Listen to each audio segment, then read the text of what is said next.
Nós vamos falar um pouquinho nessa noite, e eu queria lhe convidar para você ficar bem atento, porque a gente vai, nas considerações iniciais, falar de algumas coisas muito importantes.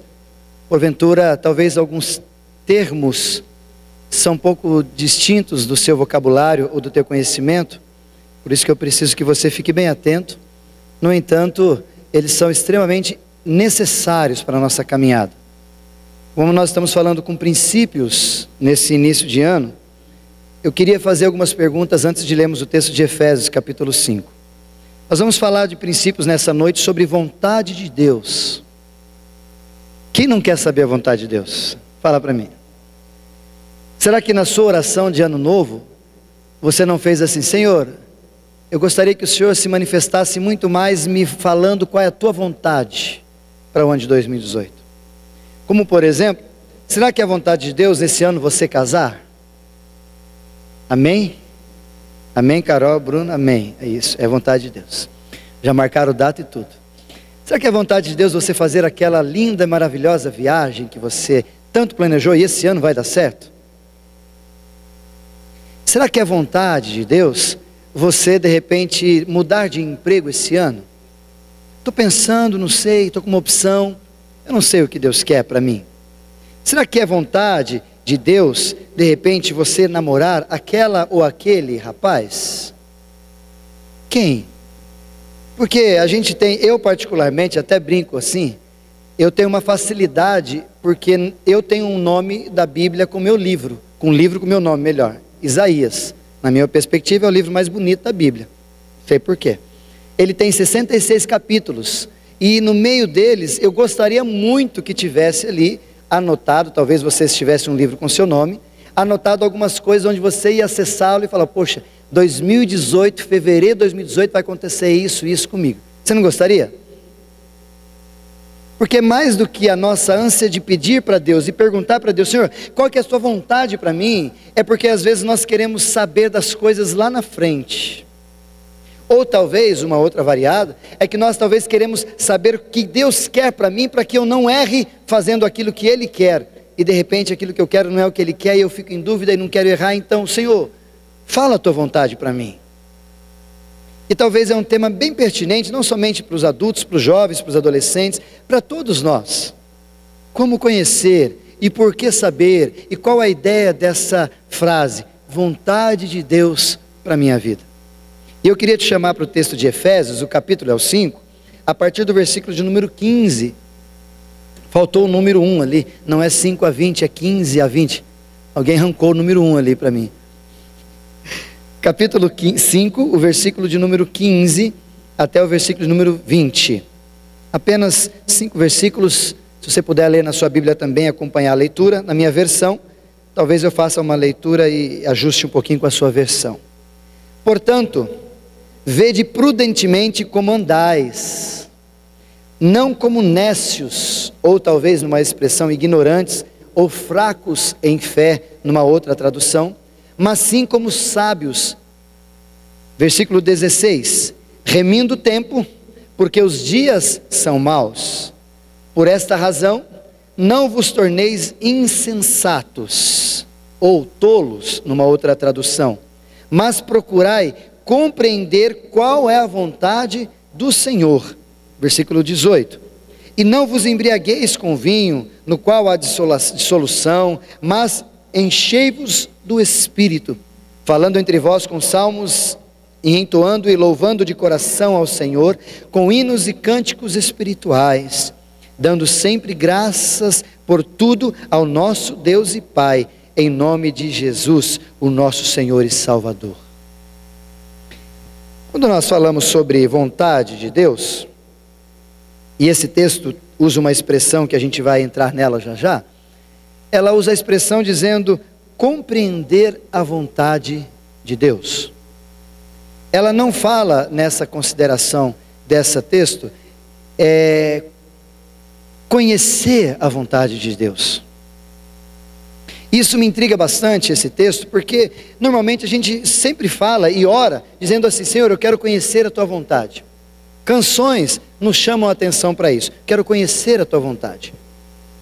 Só que a gente fica, por não saber exatamente o que nós inteligentemente falamos, a gente fica naquela, o que eu estou dizendo para Deus?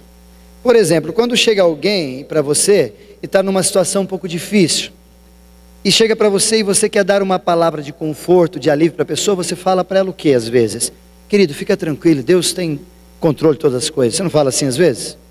Às vezes você quer confortar alguém e você diz para ela assim, querido, fique em paz, Deus sabe tudo, Deus conhece tudo, Deus tem tudo isso anotado nas mãos dele, fica tranquilo. E uma vez uma pessoa foi confortar uma outra pessoa, eu estava perto, foi no hospital, e ela disse assim para a pessoa, e por causa dessas falas nossas, de dizer essas coisas, a pessoa já estava em estado meio terminal, ela tinha soro positivo, e ela de repente, naquela situação ruim, aquela irmã, junto na visita lá em Santa Catarina, ela chegou e disse assim, fica tranquilo meu querido, Deus tem tudo isso nas mãos, tem controle de tudo, e você não foge ao controle dele, fica tranquilo que ele está contigo nas mãos. Aí a pessoa perguntou, então por que ele quer que eu morra? Você viu o perigo da gente falar algumas coisas que a gente às vezes não entende completamente? Então por que ele quer que eu morra? Como é que a vontade de Deus é então? Como é que a gente compreende essa tal vontade de Deus então? Por isso eu queria colocar para a gente pensar, vamos colocar algumas projeções, a Bia vai me ajudar ali.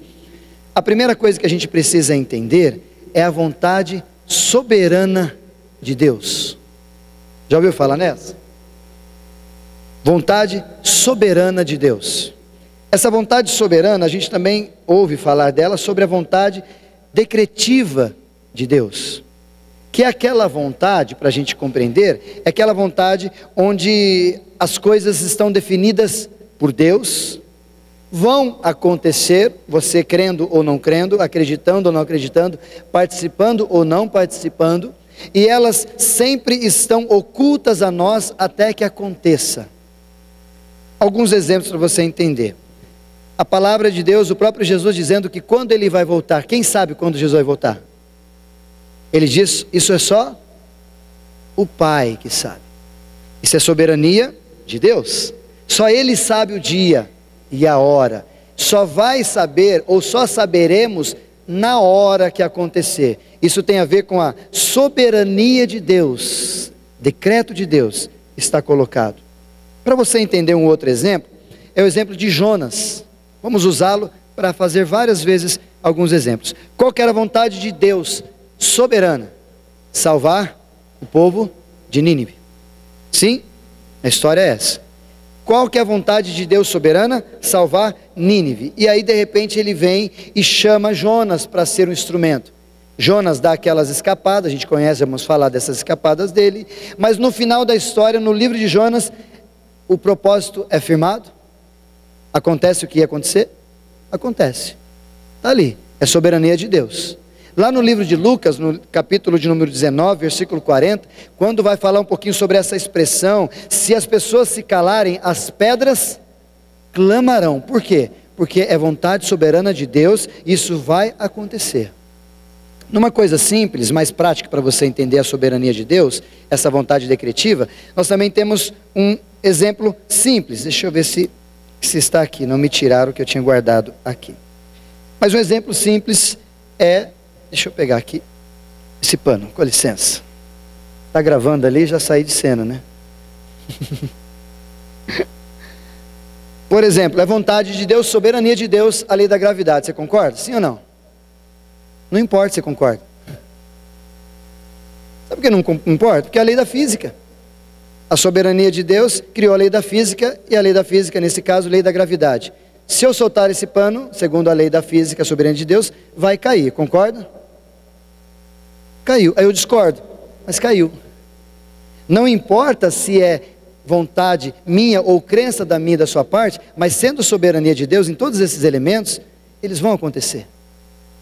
Mas aí nós temos a segunda vontade de Deus. Pode colocar para mim, por favor, Bi? Nós vamos já voltar para o paninho e para Jonas, que é a vontade preceptiva de Deus, que tem a ver com seus preceitos. A primeira é a vontade com relação aos seus decretos. A segunda é a vontade em relação aos seus preceitos. É aquilo que é colocado, e nós temos isso revelado na palavra de Deus. Isso aqui é como nós falamos nas nossas orações, inclusive do Pai Nosso, no livro de Mateus capítulo 6, no versículo 10, quando nós falamos assim: seja feita a tua vontade. É nós pedindo para que Deus realize a vontade dEle na nossa vida, em função dos preceitos que nós temos. Mas nessa questão de preceitos, da vontade preceptiva de Deus, ela está revelada na palavra.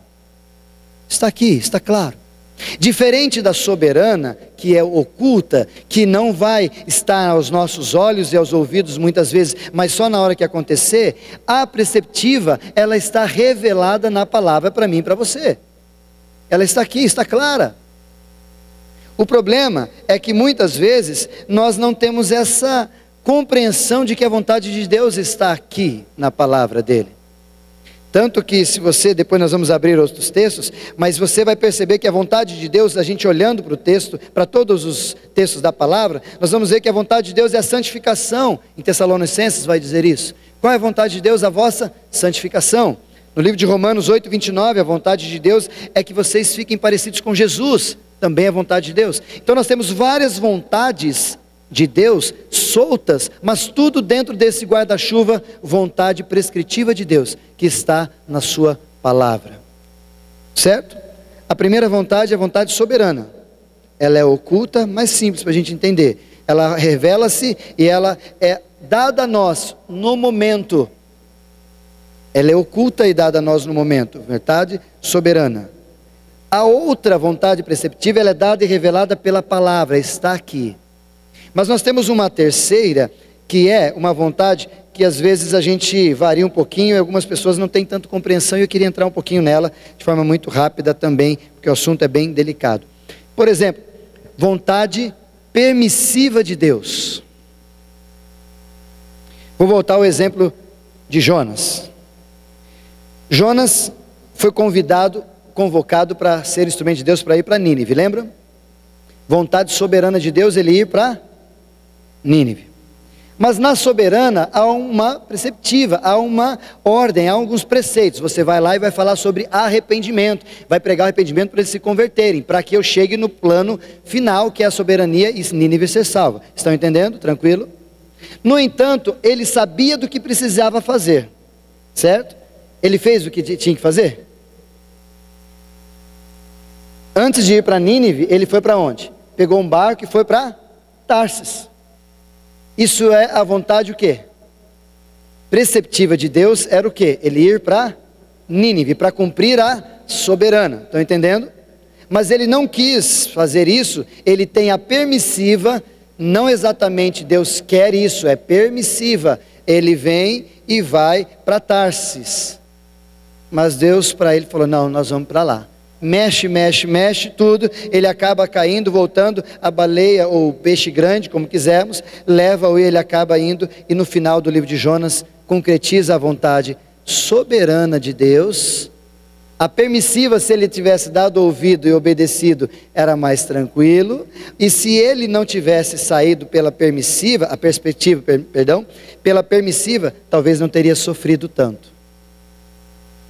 A gente consegue entender todas essas três vontades em muitas histórias, inclusive na minha e na sua, da vida. Por exemplo, vou voltar à lei da gravidade. Qual que é a lei da gravidade? Deus é soberano. Isso aqui vai cair, concorda? A lei diz para nós, isso se você soltar, cai. Fale para uma criança, se você soltar, cai. Mas a criança, não acredito, ou não sei, eu não quero que ela caia. Aí de repente eu solto isso aqui, ela não quer que caia, eu fico batendo nela, batendo, escorrego e caio aqui.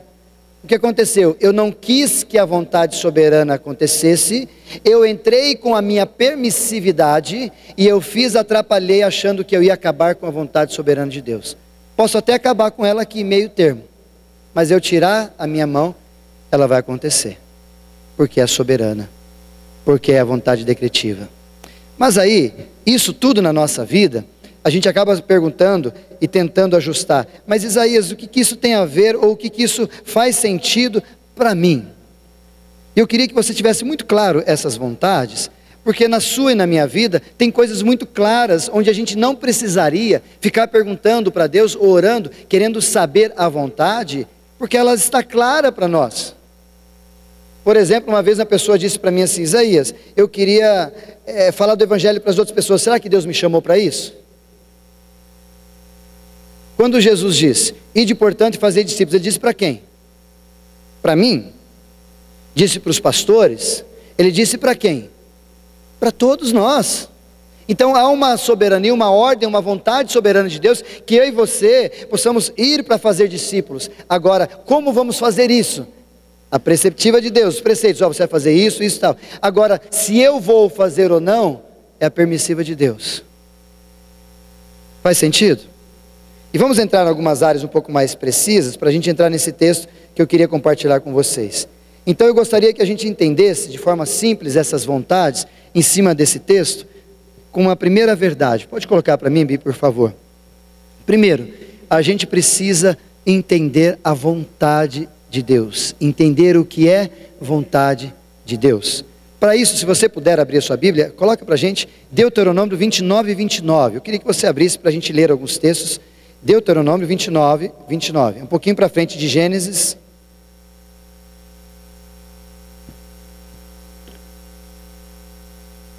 Entender essa vontade de Deus, o que ela faz sentido e precisa acontecer para nós, para a gente entender. Deuteronômio 29, 29. Se você achou, guarde aí. Eu não vou projetá-la aqui para incentivar você a trazer e acessar, tá? Alguns textos a gente traz, a maioria eu não costumo trazê-los para você acessar a sua Bíblia, ok? Gênesis 29, Deuteronômio 29, 29 diz assim: as coisas encobertas pertencem a quem? Ao Senhor, o nosso Deus, que são o quê? As soberanas, pertencem a Ele. Continuando o texto, porém as reveladas pertencem a quem? Nos pertencem, a nós e aos nossos filhos para sempre, para que cumpramos todas as palavras dessa lei. Deuteronômio 29, 29 é a explicação clara da vontade soberana, que é oculta de Deus. A vontade perceptiva, que é a nossa, está revelada aqui. E depois a vontade permissiva, ou seja, para que cumpramos toda a palavra de Deus. Aqui nesse versículo resume as três vontades. Claro, simples. Por isso eu queria que você, ao entender a vontade de Deus, você precisa ter uma coisa muito clara. Deus se revela pela sua vontade na minha e na sua vida. Pela palavra dEle. E a gente não tem desculpa. A palavra de Deus, ela é tida ou traduzida por qualquer idioma que eu e você, acredito, falamos aqui. Qualquer um deles tem um pouquinho de porção de Bíblia. A não ser que você fale uma língua indígena ou algo diferente, mas logo, logo a gente consegue. Mas nós temos palavra de Deus e porção no número suficiente para você saber a vontade de Deus. É fácil, não é difícil. Talvez o grande problema nesse quesito é que a gente não quer tempo para ler a Bíblia, então a gente não se acostuma a compreender que a vontade de Deus está revelada. Seja bem honesto, não é mais fácil a gente ouvir de alguém que Deus falou isso? Sim ou não?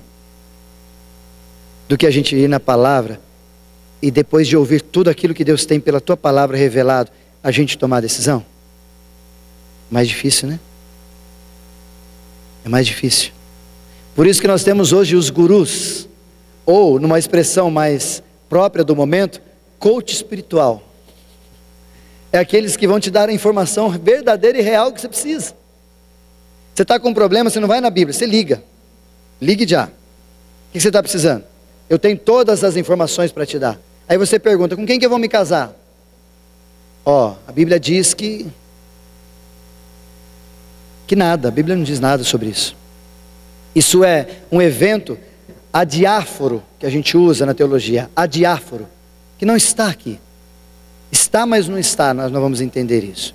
Mas a segunda coisa que a gente precisa entender da vontade de Deus, coloca para mim por favor, está no livro de Oséias. Vamos abrir lá, Oséias capítulo 4.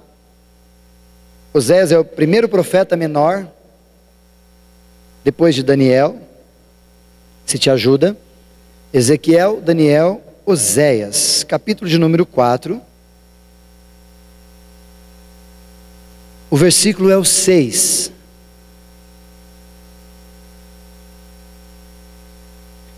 O O texto diz assim: o meu povo está sendo destruído. Numa outra tradução, na NVI, está sofrendo porque lhe falta conhecimento.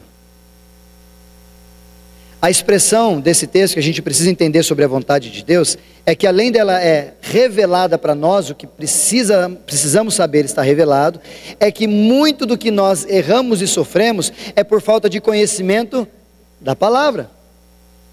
E aqui eu me pego para você tentar entender de forma simples. Você que já comprou, e acredito que a maioria de nós aqui tem forno micro-ondas em casa, não tem? Sim ou não? Sim, tem micro-ondas? Aquele negócio que faz negócio rapidinho, né? Quando você precisa, botou lá, apita, pronto. Quantos de vocês leram o manual do forno micro-ondas? Você acha que você usa quantos por cento do seu micro-ondas? Sabe o que é isso? Na falta de conhecimento, o problema não é que você precisa ter todo, é que a gente apanha por falta de conhecimento, a gente sofre por falta de conhecimento. A gente poderia se utilizar do micro-ondas de formas muito mais maravilhosas, excelentes, mas se nós tivéssemos olhado para o manual e visto e lido, parasse um pouquinho e falar, poxa, é assim, e aí, aprendi. Mas a gente vai no eu acho, eu sei, no meu próprio conhecimento, e aí eu ligo o micro-ondas e só faço pipoca. Até porque só tem o botão pipoca, não precisa fazer muita coisa, né? É isso que a palavra de Deus está dizendo para mim e para você. Quando a gente não entende a vontade de Deus, é porque a gente não compreende que ela está revelada, e segundo, é porque a gente não compreende que ela é necessária para a gente não sofrer como estamos sofrendo. Para a gente não ter dificuldades das quais nós temos por imaturidade, como falamos hoje pela manhã na escola dominical lá na Santa Clara. Imaturidade, porque nos falta conhecimento. E o terceiro texto, por favor, Bi, está no livro de Romanos, o capítulo é o 12, se você puder abrir lá no Novo Testamento, depois do livro de Atos, Romanos, capítulo 12.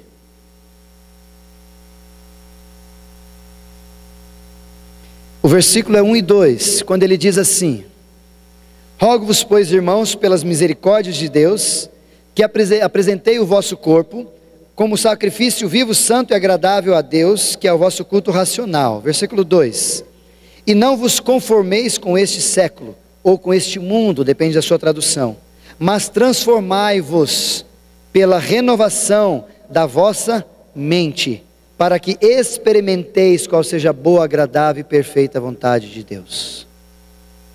Se por um motivo a entender a vontade de Deus, ela passa por esses pontos. A primeira, revelada, está aqui, você precisa só ler. A segunda, muito do seu sofrimento está por falta de conhecimento, você precisa conhecer um pouco mais a palavra. Terceira, além de conhecer, o que nós precisamos é experimentar a palavra. Porque o grande problema que nós vivemos na nossa geração é que a gente fala de muita coisa boa e fala como se a gente estivesse experimentando, mas não estamos. Por exemplo, essa água está uma delícia, Guto. Você acredita? Vocês acreditam que ela está boa? No que eu estou falando, mas já experimentou para você saber se ela está boa? Experimentou. O que tem faltado para nós é atitude, experiência. Nós chamamos isso de teologia experimental. Nós temos que experimentar, fé experimental diante de Deus, e não somente falar. Porque senão aquele texto de Romanos 8, 28, quando ele diz, todas as coisas cooperam para o bem daqueles que são chamados, segundo os seus propósitos, não vai fazer sentido para a gente, porque a gente não experimenta, porque a gente não conhece a palavra revelada, tem sofrido por falta de conhecimento então, e não tem experimentado o que a palavra tem dito para a gente. Como por exemplo, se a gente pegar o texto da palavra no Salmo, quando ele diz, o choro pode durar uma noite, a alegria vem pela manhã.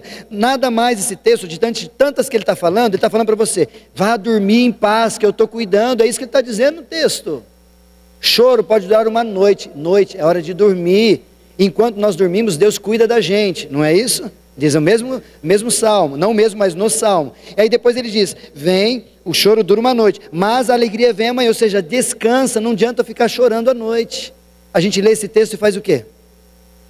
Vai dormir? Por que a gente não vai dormir? Porque talvez a gente entenda a revelada, tem um pouco de conhecimento, mas a gente não tem experimentado a vontade de Deus. Esse é o grande problema. E aí eu queria colocar no segundo ponto, para a gente passar e transitar um pouquinho mais. Além de entender a vontade de Deus, nós precisamos compreender, pode passar mais um bi, compreender a vontade de Deus, que está no texto de Efésios, capítulo 5, versículo 17, que nós mencionamos, o primeiro texto, capítulo 5, versículo 17, ele diz assim, por essa razão não vos torneis insensatos, mas procurai compreender a vontade de Deus. Deixa eu te fazer uma analogia para você entender o que eu estou querendo dizer. O texto está falando, não é de conhecer a vontade de Deus. Vou usar um exemplo aqui que talvez para alguns seja interessante. Eu queria que vocês compreendessem o funcionamento de um carburador de carro. Vocês vão conhecer, se eu explicar, vocês vão entender? Tem gente que nem conhece o que é carburador de carro. Nunca relou num carburador de carro. O que o texto está dizendo para a gente, ele vem dar um start de uma seguinte questão. Ele diz, compreender, antes de compreender, ele está subjugando que a igreja de Éfeso já conhece a vontade. E por conhecer, saber que a vontade está na palavra, Paulo vem e diz, agora vocês precisam compreender a palavra. Compreender a vontade de Deus. E o grande problema para nós é que nós olhamos para a vontade, ou não sabemos a vontade, mas queremos compreender. Não dá para compreender algo que você não conhece, concorda? Nós precisamos conhecer primeiro, ler, examinar, entender, e ali então compreender a palavra de Deus. E é isso que Paulo está falando para a gente nesse texto, exatamente essa expressão, precisamos conhecer, porque conhecer precede compreender a vontade de Deus. Mas o grande problema é que a gente às vezes não compreende, porque a gente não conhece. Deixa eu te dar um outro exemplo bíblico. Livro de Abraão, no personagem Abraão. Eu estou dando um livro para Abraão aqui, livro apócrifo, né? Personagem Abraão. Vontade soberana de Deus, Abraão. Vontade descritiva de Deus, Abraão. Vontade permissiva de Deus com Abraão. A vontade soberana veio numa promessa. Abraão, farei de ti uma grande nação. Lembram disso? Você vai ser pai de muitas pessoas, uma grande nação. Mas como? Se eu não tenho nem filhos. Você vai ter um filho, seu filho vai se chamar Isaac. Aí veio Isaac na história de Abraão. Estando Isaac na história de Abraão, o que acontece posteriormente? Deus chega para Abraão e diz, Abraão, qual que era a soberania de Deus? Fazer de Abraão pai de uma grande nação. Mas no meio dessa ação soberana de Deus, tinha um preceito meio complicado, que Deus colocou no meio ali, e disse para Abraão como preceito, dizendo, Abraão, pega teu filho, teu único filho, para lembrar, né? A quem você tanto ama, para lembrar da sua relação com ele, e vai ao monte, no caso Moriá, e vai lá sacrificá-lo. Abraão podia pegar o filho e sumir. Porque a ordem da soberania de Deus é dada, a preceptiva de Deus é fazer isso, e ele tinha ou obedece ou não obedece. O que Abraão fez? Obedeceu. Mas ele obedeceu porque ele entendeu. Você acha que Abraão entendeu o que Deus está querendo fazer? De jeito nenhum. Abraão não tinha nem noção, e eu até brinco, eu falo que Abraão não compartilhou isso com Sara, com certeza. Eu acho que ele falou para Sara, Sara, eu e nosso filho nós vamos caçar, nós vamos passear. Mães, se o marido de vocês chega para vocês e fala, nós vamos levar o nosso filho para Moriá, e lá eu vou sacrificar ele. Eu acho que a hora que ele cochilasse, Sara catava Isaac e sumia da parte de perto de Abraão. Seja bem honesto, sejamos humanos, não pode acontecer isso. Mas Abraão pega o seu filho, seu único filho, e vai para o monte Moriá, para fazer o que Deus tinha pedido para ele fazer. E eu creio, no meu coração, do fundo do meu coração, que as respostas que Abraão deu, como nós mencionamos esses dias, para o seu filho e para o povo, quando ele diz, fiquem aqui que nós vamos e nós voltaremos, é crer na soberania de Deus. Aí depois o filho pergunta, pai, está aqui a lenha, está aqui tudo o que precisa para fazer, tal, mas cadê o cordeiro? Ele disse para o filho, Deus proverá. Como eu disse no Bethesda esses dias, ele poderia ter dito para o filho: filho, agora chegou a hora de você conversar com Deus. Deus falou isso, isso, isso. Eu vou ali, você conversa com Deus e vê o que ele vai fazer. Poderia fazer isso? Falar: agora o problema é você com Deus. E eu não vou falar nada, mas Deus mandou matar você, filho. Mas ele não responde assim, ele simplesmente diz para o filho: Deus proverá. Mas por que ele crê nisso? Porque ele experimentou isso e compartilhou com o seu filho. Porque ele creu na soberania de Deus, de que Deus está no controle, e que Deus prometeu para ele que vai ser pai de muita nação, e que se, no meu coração, palavra do pastor Isaías, se Deus de repente permitisse que o filho morresse, ele ia ressuscitar ali, porque dali ia começar a grande nação que Deus prometeu. Eu não sei como Deus ia fazer, mas a vontade soberana dele ia se cumprir. Isso é fé. E a fé, ela precede a obediência. É isso que a gente vê em Abraão. E é o grande problema nosso: a gente não conhece a vontade soberana de Deus, e aí a gente não tem a experiência dessa que Abraão teve, então a gente não consegue obedecer aquilo que Deus tem para a nossa vida, mesmo não entendendo nada. Porque é fácil obedecer quando as coisas estão claras, não é fácil? Agora, quando não tem nada claro para a gente, está cinza, a gente precisa obedecer, não porque a gente está vendo, porque nós não vivemos pelo que vemos, mas nós vivemos pelo que cremos. Nós não vivemos pelo que a circunstância mostra, mas eu e você precisamos viver pelo caráter e promessa de Deus na minha e na sua vida, tão somente. Mas aí, além de compreender a vontade de Deus, além de entender e compreender a vontade de Deus, quero te levar a um último caminho, que é caminhar pela vontade de Deus. E o texto de Efésios nos ajuda a caminhar aqui.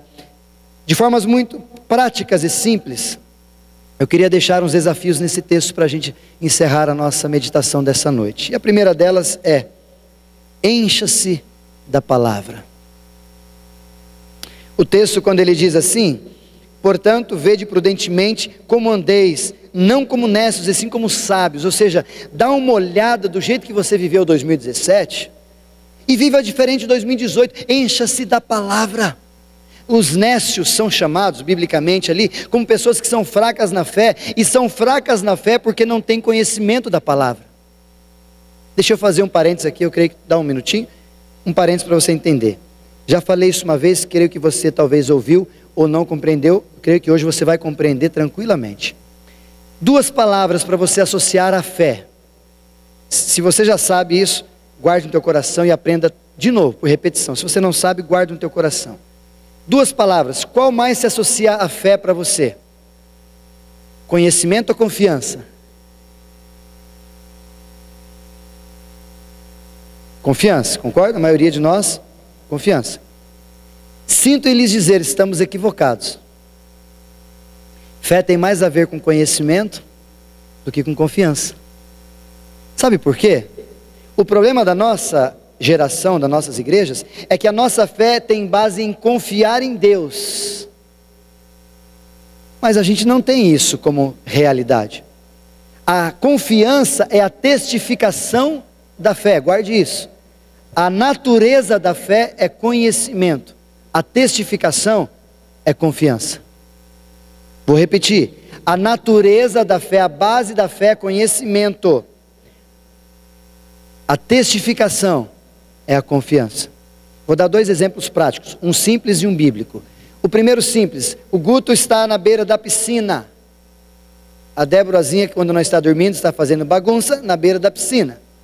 E aí de repente ela na beira da piscina, o Guto ali, com os braços abertos, pula, Débora. Ela vai e pula, concorda? Se ela não tiver medo da água, ela vai e pula nos braços de quem? Do pai. De repente aparece o Isaías ali, que nunca viu a Débora, não conhece Guto, conhece ninguém. Chega do lado do Guto, vai pular um pouquinho, vamos ver se ela vem comigo. Abre os braços, vem Débora, você acha que ela vem? Eu sou da altura do Guto, estou no mesmo lugar que o Guto, com os braços abertos do jeitinho do Guto, mas ela não vai pular no meu braço. Não é porque ela não confia em mim, mas porque ela não me conhece. Natureza da fé, conhecimento, testificação, ou seja, eu vou exercitar na confiança. Bíblico. Quando Jesus, no livro de Mateus, lá no finalzinho, capítulo 6, quando ele fala sobre ansiedade, ele menciona alguns detalhes lá a partir do versículo 28. E ele diz assim: por que vocês estão fazendo tais coisas, homens de pequena fé. Ele fala que a fé da galera é pequenininha.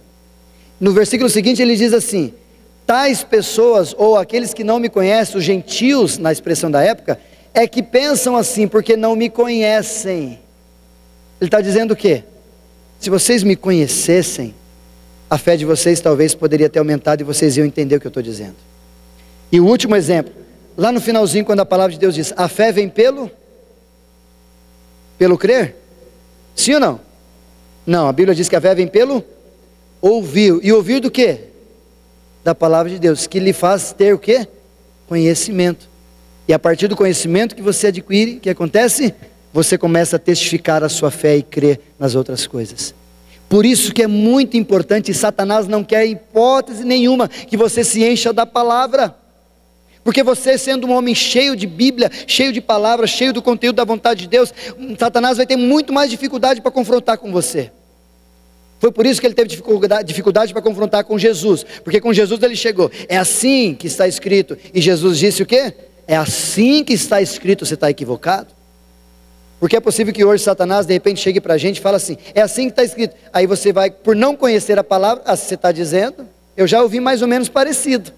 Aí você vai cair na cilada de Satanás, ele vai enganar a gente, porque a gente não se enche da palavra. Nós somos nécios, somos fracos, porque a palavra de Deus não está conosco. Salmo 119, versículo 105 diz o quê? Lâmpada para os meus pés é o quê? A tua palavra, e luz para o meu caminho. Tem gente andando na escuridão nesse mundo, por falta de encher-se da palavra. Desafio você de 2018, faça um propósito de leitura da palavra. Às vezes, mas eu tentei, não consegui. Liga para mim, vamos fazer junto, eu ligo de madrugada para você, vamos ler junto, eu te cobro, vamos dar um jeito, mas vamos ajudar um ao outro para a gente ler a Bíblia, encher-se da palavra. Às vezes eu compro uma Bíblia nova, isso anima demais a ler a Bíblia. E por último, nesse quesito que eu queria que você guardasse, sabe o que é importante a gente ter cheio da palavra? O próprio Jesus, no Evangelho, ele diz assim: quando o Espírito Santo vier, ele vai fazer-nos lembrar de tudo aquilo que tem lido e aprendido. Não é isso que está no texto? Quem que faz a gente lembrar? O Espírito Santo. Lembrar. Vou usar um exemplo. Hermes, você lembra daquele dia que a gente estava lá em São Roque? Lembra? Claro que eu não lembro, não estava comigo. Sabe por que às vezes o Espírito Santo não nos faz lembrar momentos difíceis da vida, palavras de promessa, de cuidado, de carinho? Porque não tem nada aqui.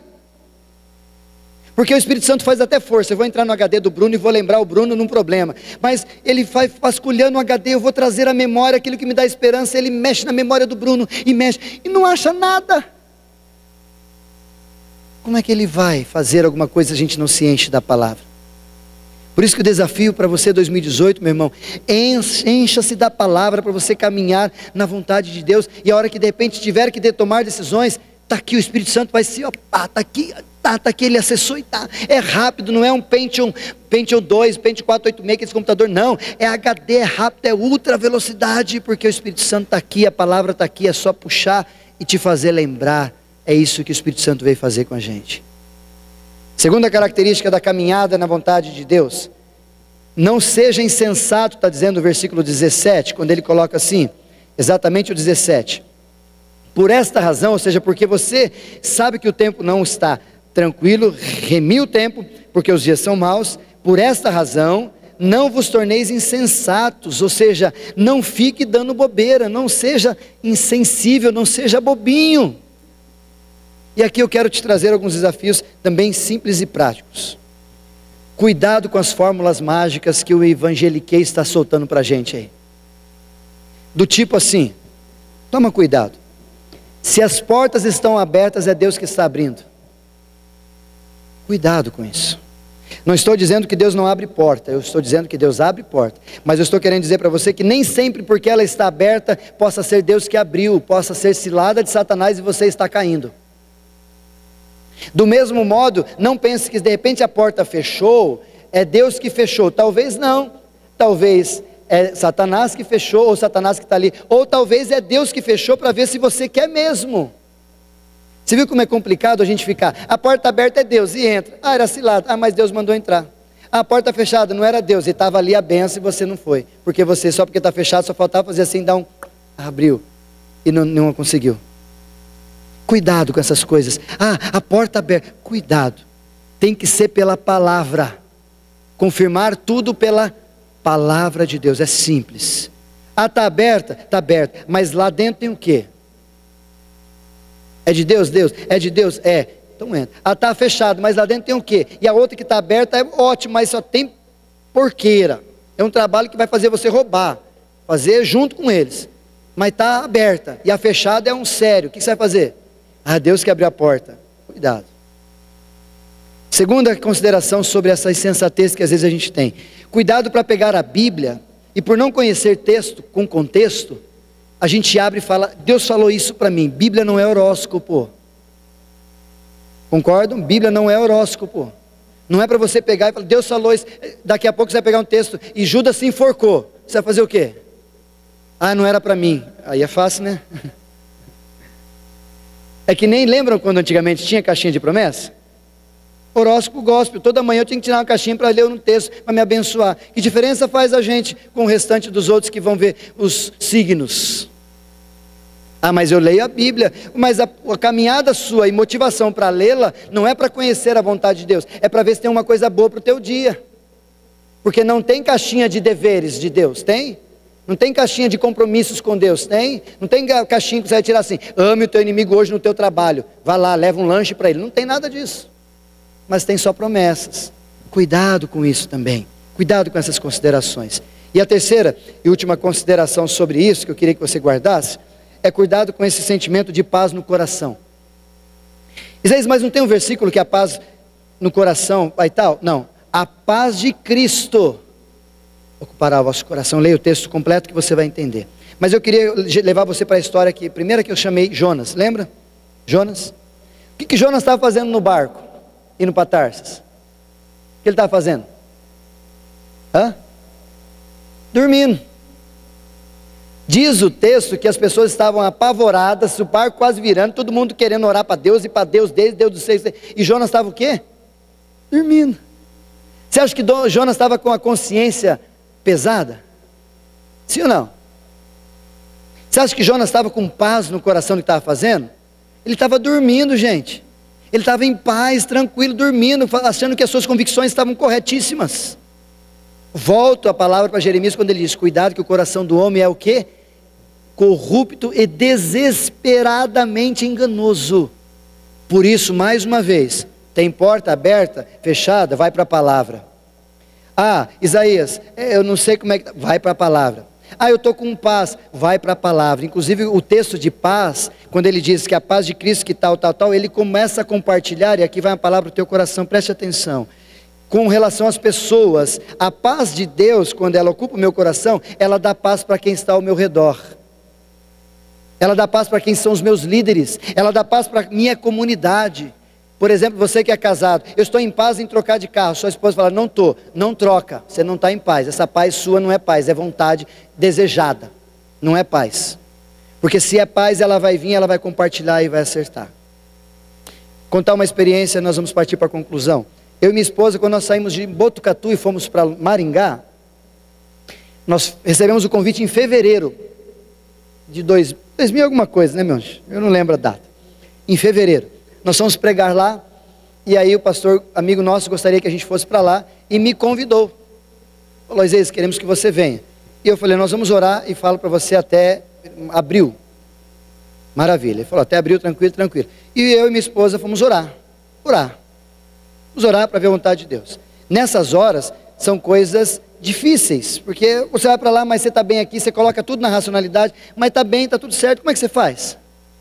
E aí, eu cheguei para minha esposa, a gente colocou as considerações, ei, nós vamos, nós não vamos, falei com ela, aí eu falei para ela que ela estava resistível, porque ela tinha acabado de casar, morava pertinho da mãe, tomava café na casa da mãe, eu na sogra, né, jantava na casa da mãe, estava tudo gostoso, tudo certinho, e aí ela não queria responder. Aí eu disse para o pastor, e orei para Deus, falei, Senhor, se a paz que vai exceder o meu coração, que já está, porque eu tinha convicção que eu precisava ir, eu queria que essa paz ocupasse o coração da minha esposa. Ela vai confessar isso para vocês depois, vou botar você em saia justa, meu anjo, me perdoe. Foi tanto que eu falei isso para ela, eu falei, nós só vamos aceitar se Deus confirmar no teu coração e te der paz. Sabe o que a minha esposa começou a fazer? Posso falar, meu anjo? Parou de orar. Porque ela sabia que Deus ia falar alguma coisa com ela. Sabe quando nós demos a resposta? Em agosto. Fiquei enrolando. Mas foi quando a minha esposa foi conversar definitivamente com Deus, mesmo sem querer falar, Deus falou ao coração dela, deu paz a ela, e nós fomos para Maringá e foi um dos melhores momentos da nossa vida ministerialmente falando. A paz que Deus vai colocar no meu coração, vai compartilhar com quem eu vivo. Então cuidado com a tal paz, eu estou em paz. Jonas também estava em paz, estava fazendo tudo errado. Bandido dorme tranquilo às vezes, mas está fazendo tudo errado. Cuidado com a paz, que o coração do homem é enganoso. Mais uma para a gente, pode passar, querida, por favor. Deixe o Espírito te conduzir. É o que está o texto. Não vos embriagueis com vinho, mas enchei-vos do Espírito, é o que diz a palavra. Essa é a sugestão para você. Encha-se do Espírito, mas não só encha-se, permita que Ele fale. Como nós fizemos o exercício no louvor, silencie o coração e ouça, Senhor, o que o Senhor quer para mim? Aquiete o coração. Aquiete o coração. E por último, coloca para mim, por favor. Após conhecer, decida obedecer. Guarda isso aí para mim um pouquinho. E após compreender, decida obedecer. Após conhecer, decida, compreender. E após compreender, decida obedecer. O último caso que eu quero contar para vocês. Caso, como eu digo, porque é um atendimento que nós fizemos, então eu não posso falar nome, nada. Mas foi um atendimento que nós fizemos em Londrina, quando trabalhávamos em Londrina na IPI. Chegou um rapaz na nossa igreja, me procurou e disse assim para mim, escute essa. Isaías, eu estou apaixonado. Ô, benção. É um cara mais assim meio, sabe aqueles caras meio encalhado? Então a gente deu glória a Deus quando ele falou que estava apaixonado. Aí ele, sou apaixonado por uma moça da igreja. Glória, que bênção. E ele contando, mas a partir do momento que ele contava, parecia que tinha alguma coisa atrás que ele queria falar para mim. Ele acabou de contar todo empolgado, eu disse para ele, mas, e aí, por que vocês não estão juntos? Aí ele, porque ela é casada.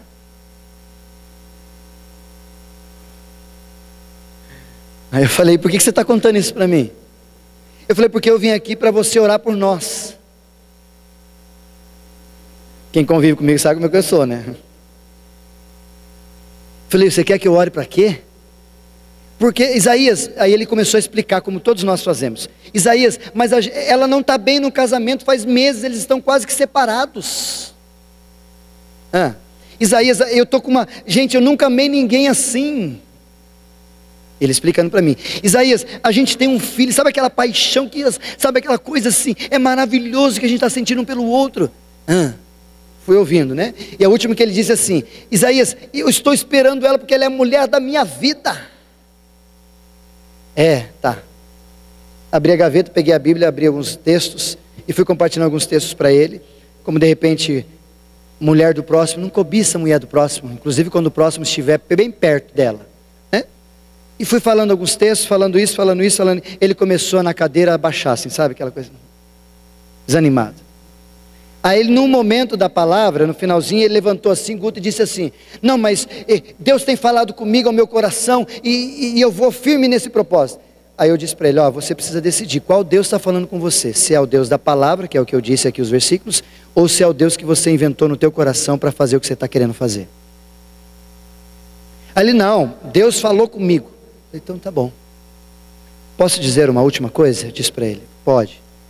O que te falta não é saber o que Deus quer, isso você já sabe. O que te falta é obediência àquilo que Deus quer para a tua vida. Você não quer obedecer. E você quer que eu seja do teu lado, esteja do teu lado, te fale para fazer, para depois lá na frente, sabendo que está errado, você falar, mas eu tinha gente junto comigo. Ele saiu da minha sala triste, nunca mais voltou. Aquela moça se separou, definitivamente, do marido. 6 meses depois eles ficaram juntos. 1 ano e meio depois eles tiveram um filho. 3 anos depois de toda essa caminhada, 1 ano e meio a criança, eles se separaram.